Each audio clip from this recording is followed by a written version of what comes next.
Now we will see how the actual data moves from a physical medium such as the Ethernet controller to the TCP/IP stack for processing. So most of the Ethernet controller or physical medium, whenever they receive a packet, they issue a interrupt request, and this is connected to the interrupt input line of the microcontroller. So as soon as a data packet is received physically by the Ethernet controller, in our case this is the ENC28J60 IC, as soon as it receives a physical packet from the physical medium, that is the Ethernet cable, it issues an interrupt request to the host microcontroller for processing that packet. And this part of the video we will discuss how that data move from the physical medium to our TCP/IP stack, that is the LWIP, for processing. So here we can see the interrupt processing task. The task whose job is to process the interrupt. Actually the interrupt is not processed inside the ISR, actual microcontroller ISR, but it is delegated to a different task. It is deferred to a different task for processing, so as to keep the IRQ as short as possible. So the actual hardware IRQ, hardware interrupt request, it is completed in a very short period of time. And what that does, IRQ does, it only sends a signal to the connected semaphore, and actual processing of that interrupt is done outside of that ISR and in another task or another thread, you can say. So this is the function of that thread. The real-time operating system is executing this thread, and the task of this thread is to process any incoming IRQ. And while initializing our system, we create this task as a very high priority task. So now let us see what is done inside this task, inside this task function. Then in the sample code, the name of this task function is Ethernet IF, that is Ethernet interface process IRQ. This is the task which is run through the real-time operating system. Now the structure of this task is like this. It runs in an infinite loop. Most of the tasks which is implemented in RTOS based embedded system, they go like this. They continue execution in a infinite loop. They never return. So the duty of this process, this task, this thread is to continuously process the interrupt coming from the actual hardware, that is Ethernet controller. And what it does, how it achieves this, it waits for the semaphore. This semaphore is signaled by the actual IRQ. As soon as a physical interrupt is received on INT pin, the ISR, what it does, it sends a signal through this semaphore. So most of this time this thread spend on this, blocked on this function, because when no interrupt is coming from the hardware, this semaphore wait function, it will put this task in a blocked state. So this task will be put on blocked state, and the underlying real-time operating system, it will not be scheduling it to run in the CPU. So this task will not take any CPU time unless a signal is received on this semaphore. So as soon as a signal is received on this semaphore, this function will return this, and this task will be moved from blocked state to running state, and it will execute this function, TCP/IP callback. Now I will discuss in detail why they are calling this TCP/IP callback function, and where this function is defined, and what is the use of this function. This function, TCP/IP callback. So this function is used to post a function to run on the TCP/IP thread. So we all know that the main portion of this LWIP stack, it runs in a dedicated thread called the TCP/IP thread. So this function, TCP/IP callback function, this helps us post any function to be executed on that thread. It should not be executed in this thread, this interrupt handler thread, but it posts that function as a message to the main TCP/IP thread, and there this function get executed. And this function does this magic. It and what it takes two arguments. First is the function pointer, the which function to run on this TCP IP thread, and what argument to pass to this function. So we do not call this function Ethernet IF process IRQ do directly on this thread, but it is posted on the main TCP IP thread for execution. And this function Ethernet IF process IRQ, that is Ethernet interface process IRQ do. So you can see the name is same as this function, Ethernet interface process IRQ, but only this do is appended on last. This function is also defined in the same file, the Ethernet IF.c, in the Ethernet interface.c file. And this function is not getting called on this interrupt processing task, but it is posted to the TCP IP task. When TCP IP thread receives this message, it runs this function in its own thread. Alright. So now let us see what does this function Ethernet IF process IRQ do. What this function does. So mainly it is handling two things. First, this one, it is handling the state of connection and disconnection. For example, when the Ethernet cable is plugged in and removed, it is this portion is handling that thing. It is setting the link up and link down. The main thing now in this part of the tutorial which we want to focus is how this actual data packet moves from the physical controller to our TCP IP stack. So we will focus on this area. So it is done using this.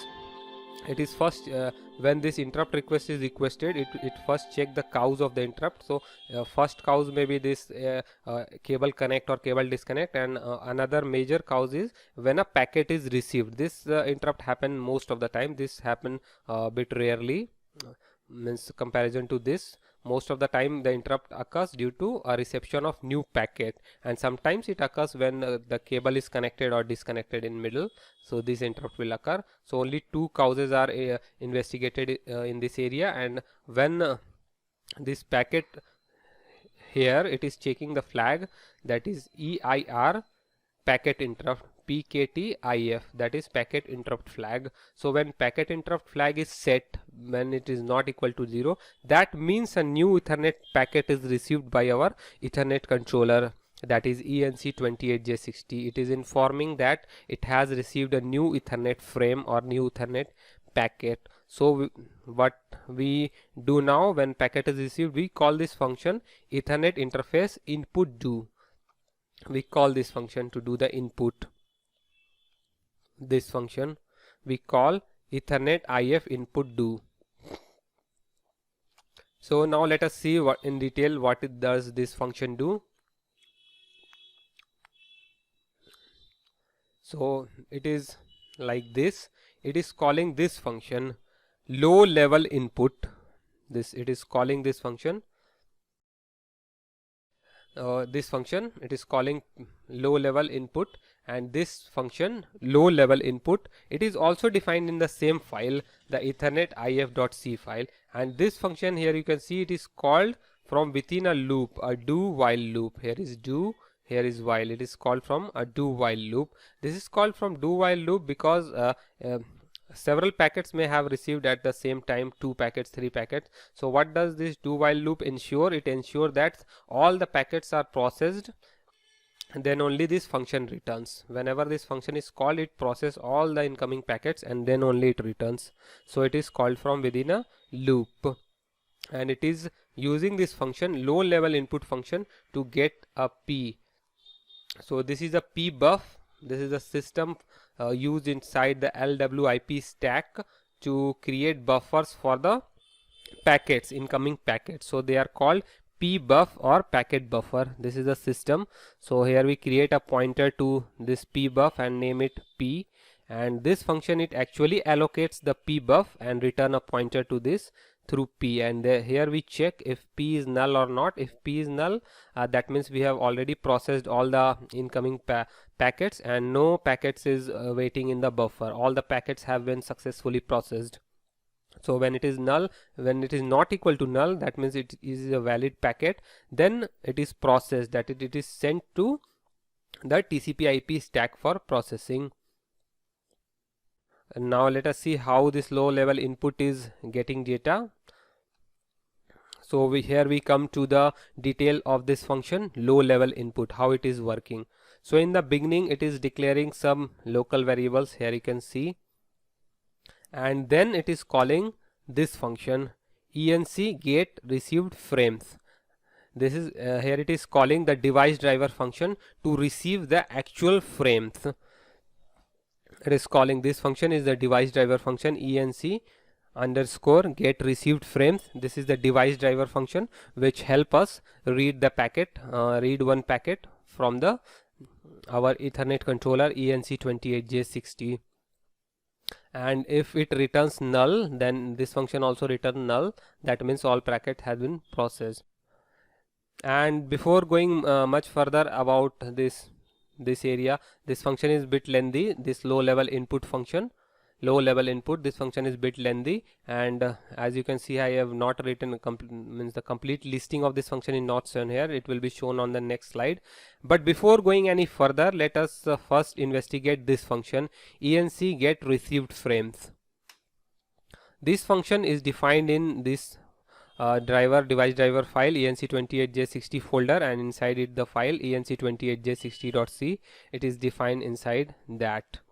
To understand the detail about this function, we must first have some knowledge about this enc handle. What is this enc handle? So here you can see this enc handle type def. It is a structure, it is a C structure, and it is defined inside the device driver file enc28j60 folder slash enc28j60.h. it is a simple C structure which keeps all the data related to the ENC28J60 in one place. It is holding all the data, and what is interesting here is the last member, this one ENC RX frame info. The last member, this member is related to the received frame.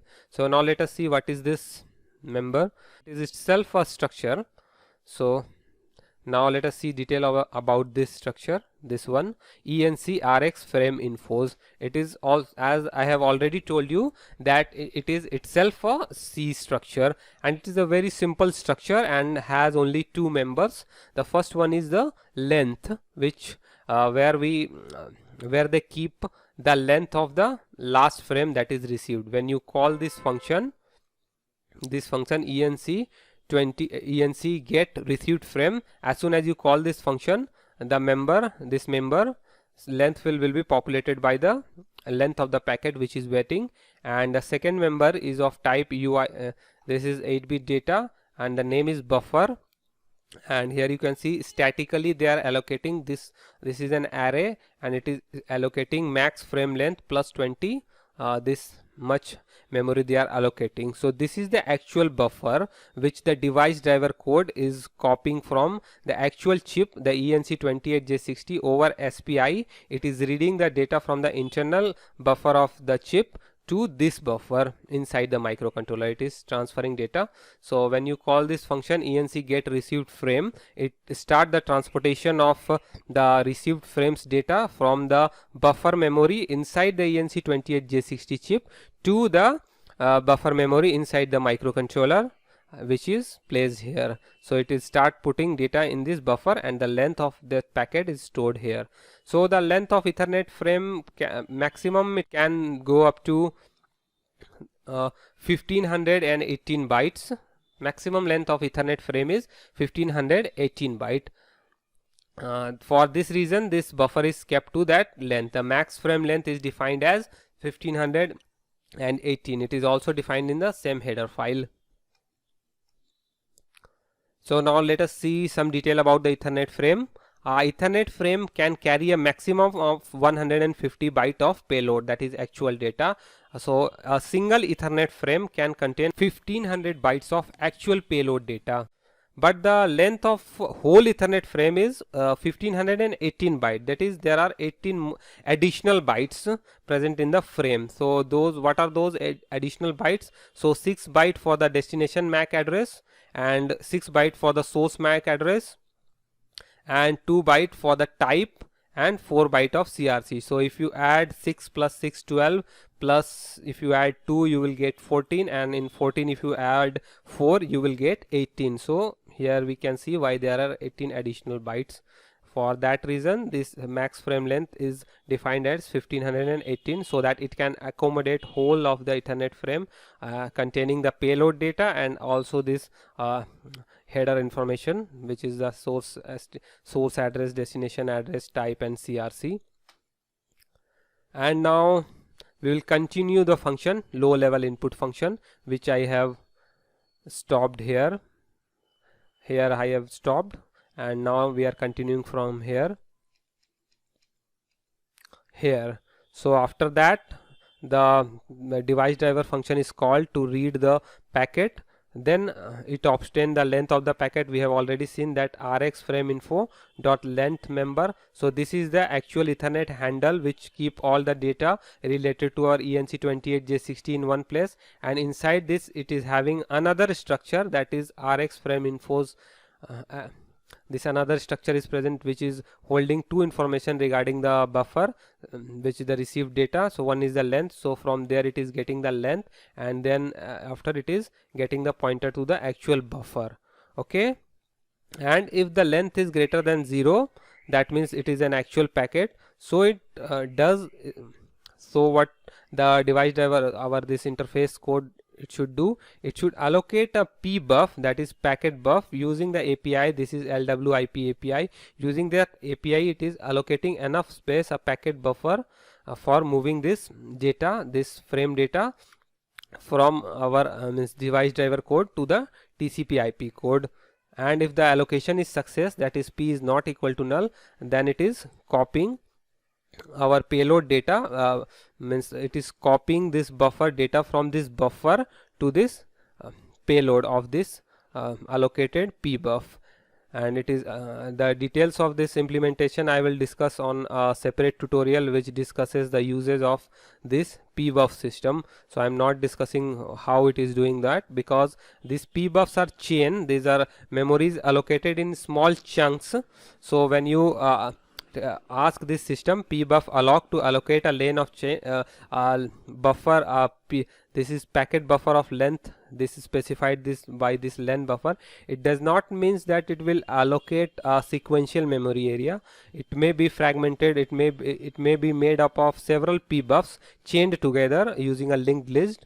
So that is why this code is involved, because this when we allocate the pbuff, it is actually a chain of pbuffs. So there are maybe 3, 4, 5, 7 or 8 different pbuffs to accommodate a single packet, because the packet is big, 1500 bytes, and this allocation would be of smaller size of pbuff that will total up to the size of the packet. And there this code is actually doing that, it is moving on the chain next one by one and copying the payload there.